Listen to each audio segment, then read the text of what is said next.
As part of the U.S. pivot to China, the Pentagon needs more airfields for warplanes, more barracks for troops, and more ports of call for the warships being redeployed into the region.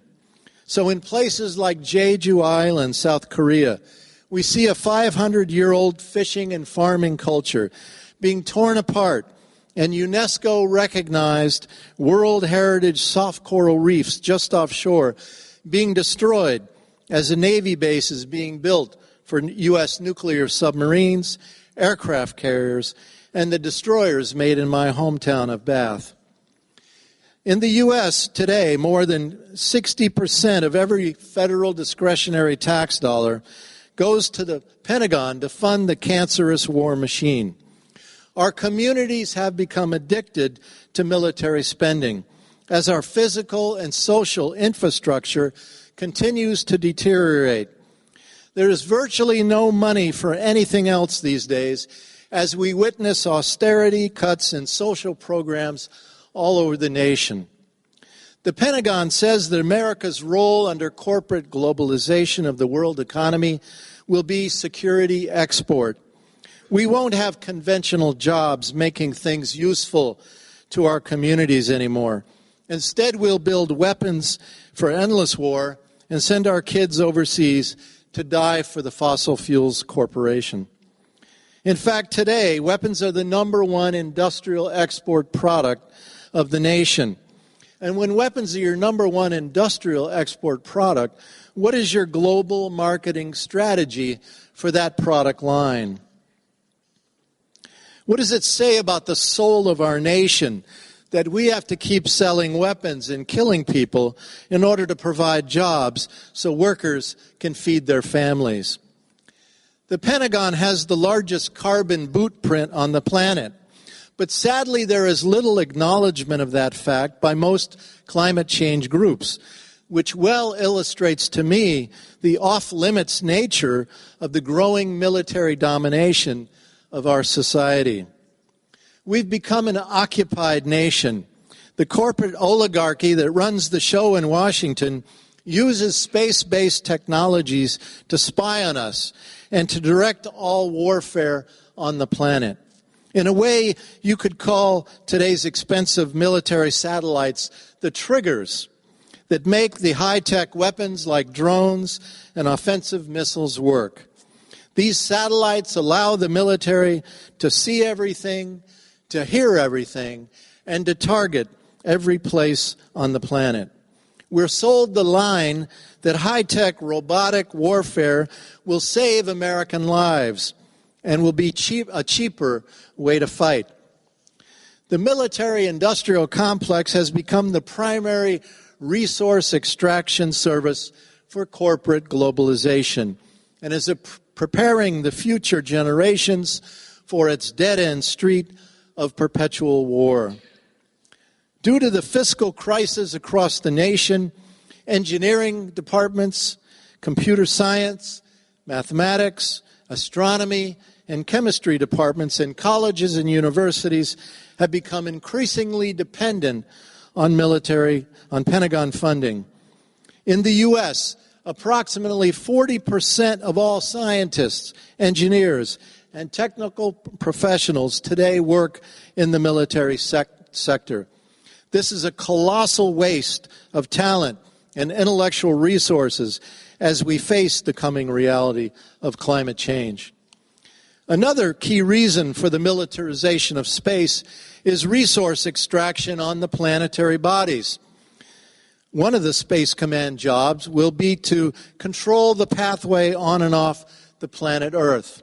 Some years ago, the Congress commissioned a study, and it was published, called Military Space Forces, the Next 50 Years. And in there, this book, it was published as a book, signed by the likes of John Glenn and Senator Bill Nelson from Florida.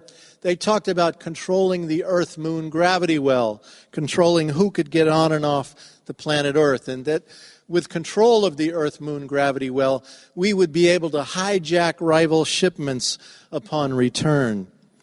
The aerospace industry says it needs nuclear power in space for mining the sky.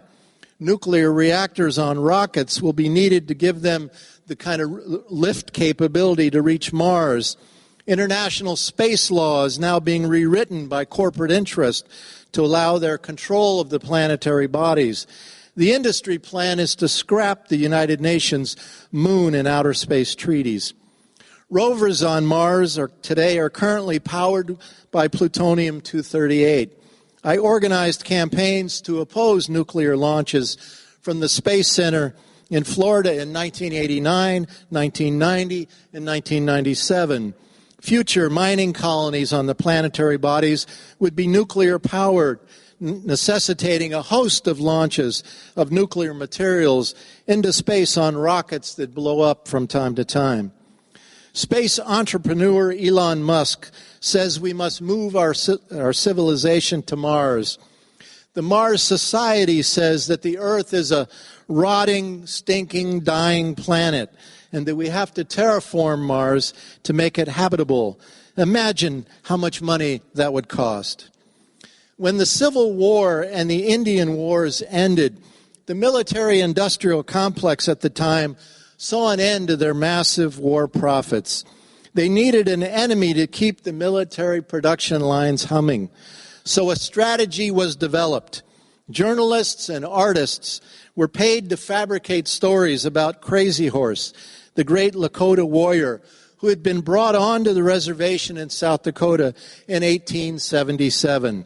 They reported that Crazy Horse had broken out of the reservation and gone back on the warpath, killing innocent white children, raping white women, and burning their houses to the ground. These stories were printed in major newspapers across the nation, and the American people were afraid and outraged. Congress swung into action and appropriated more money for weapons production, while Crazy Horse and Sitting Bull sat inside their teepees on the reservation without a gun to their names. Similarly, in our time, we've seen the military-industrial complex fabricate stories about weapons of mass destruction in Iraq.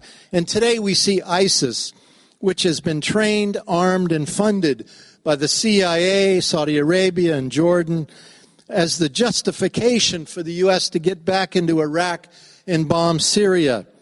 Putin has been demonized by the Western media, creating the false notion that he is on the warpath to recreate the former Soviet Union. Studies by the economics department of UMass Amherst reveal that military spending creates the fewest jobs, while spending on solar, rail, wind turbines, education, healthcare, or repairing sewer and water systems and our crumbling roads and bridges creates many, many more jobs with the same amount of money. Abolitionist Frederick Douglass reminded us that power concedes nothing without a demand. It never did, and it never will. When it comes to our current dark, evil economic system called militarism, we should be demanding its conversion and the jobs that would result from that transformation. Without massive cuts in the Pentagon budget, how can we ever kickstart our needed social transformation?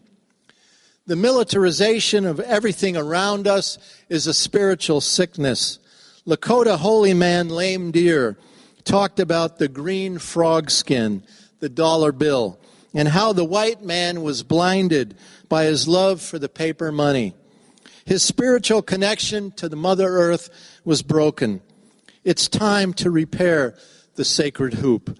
The integration of the economic conversion issue into the existing work of the peace, environmental, labor, and social justice movements could be a transformative strategy that would unify our disparate efforts and provide the despondent American people with a positive vision for the future. We don't have time to waste. Thank you all very much.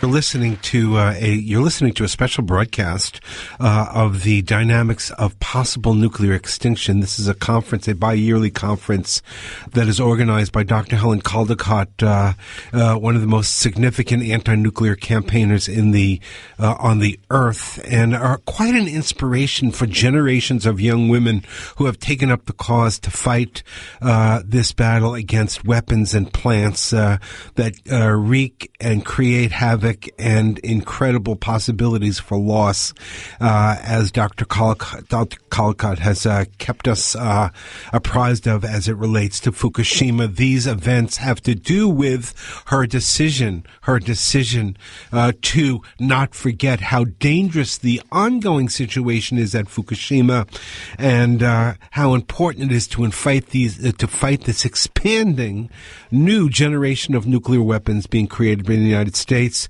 Here is some sounds from the end of the conference. We're going to go back to Dr. Helen Caldicott, summing up some of what happened in the conference and the importance of the conference. The reason I organise this conference in the New York Academy of Medicine is obvious. I'm a doctor, a paediatrician, and a physician. I decided at 11 I would become a doctor, although I was going to be a teacher before then, but I decided I could help more people being a doctor. And as a doctor, that is my total vocation. It's like being a nun or a priest. If we have a nuclear war, we'll create the final epidemic, not just of the human race, but most of the 30 million other species that cohabit the planet with us. There are many diseases now that were rampant when I was in medical school in 1956 that we can now control and often cure. So modern medicine has been magnificent in many respects, but we can't cure cancer. And I said previously, the medical dictum states if you have an incurable disease, we must prevent it. What is the disease now infecting the planet? And who is or are responsible? And there are many aspects and facets of the pathology which are so obvious to everyone. I've never really understood why men kill. When I was a little girl, I asked my father, but why do men rape women when they conquer a territory? Because the women have had nothing to do with it. He didn't know, and my father was a wonderful man. I think a lot about nationalism and tribalism and patriotism. I was here, I flew into Eau Claire, Wisconsin, the night before 9/11 happened. I woke up in the morning to see the planes going to the World Trade Towers. I was to give a lecture that night to several thousand students. And as I was walking across the campus to have a swim, one woman approached me and she said, "Do you believe in Jesus?" And I said, "No, I'm an atheist and I'm a pantheist." And she said, "You will go to hell." Like she psychologically hit me in the face, and I thought, this is a strange place. And it turned out that they were very Christian on that campus. So I thought, what am I going to say to these students tonight? And they filed in ashen-faced, just white-faced, shocked. And so I got out Luke, and I read to them what Jesus said: "Love thine enemies and do good to those who hate you."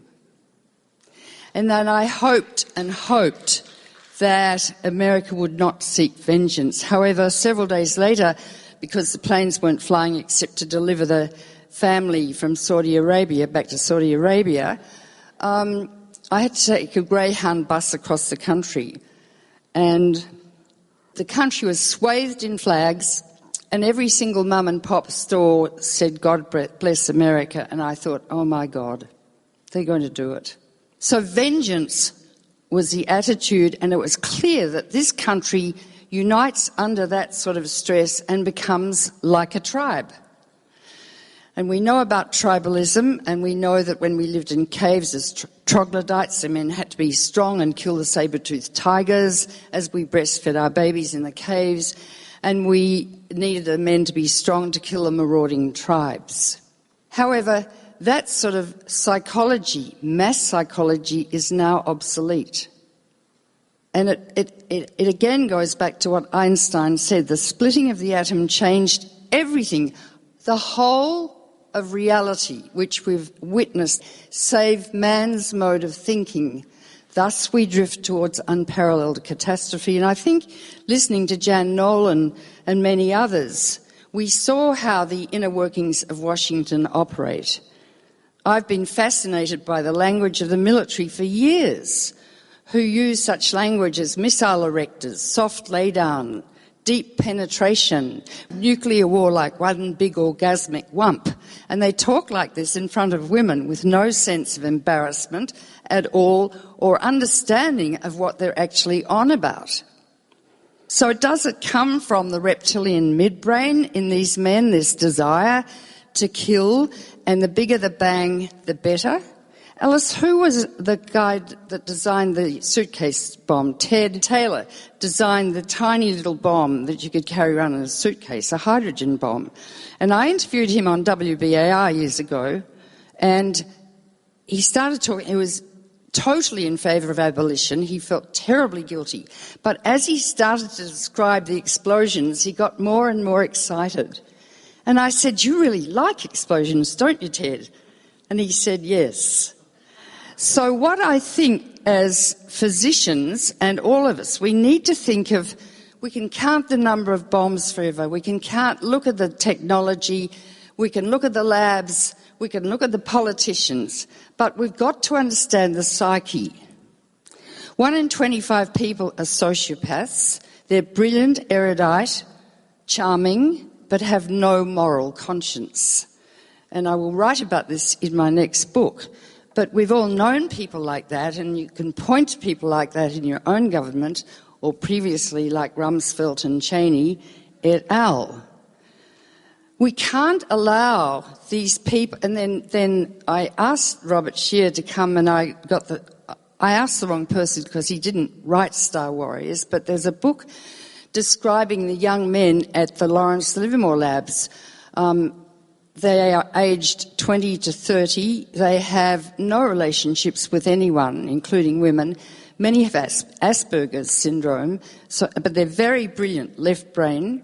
They eat ice cream and drink Coke all day, and the only relationship they have is with their computer screen. These are the people in those labs often who are designing these weapons. Dr. Helen Caldicott, one of a kind, one of the most significant anti-nuclear campaigners of our time.